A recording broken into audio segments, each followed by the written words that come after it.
Què és millor, ibuprofè o paracetamol? Doncs depèn, perquè cadascuna d'aquestes molècules actua de manera diferent al teu cos. Per exemple, l'ibuprofè és antiinflamatori. Quan tu tens un cop, un tall o una infecció, les cèl·lules envien prostaglandines, que atrauen al sistema immunitari, que és el que produeix la inflamació i el dolor. L'ibuprofè evita la síntesi d'aquestes prostaglandines. Sense prostaglandines no hi ha sistema immunitari, no hi ha inflamació i no hi ha dolor. En canvi, el paracetamol actua a nivell del sistema nerviós central.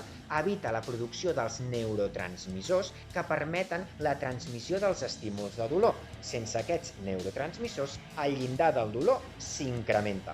Ara, si estàs pensant en utilitzar-los per tractar la ressaca, vigila, perquè l'ibuprofè irrita l'estómac i l'alcohol també, i el paracetamol combinat amb l'alcohol pot produir danys hepàtics. El millor contra la ressaca és no beure.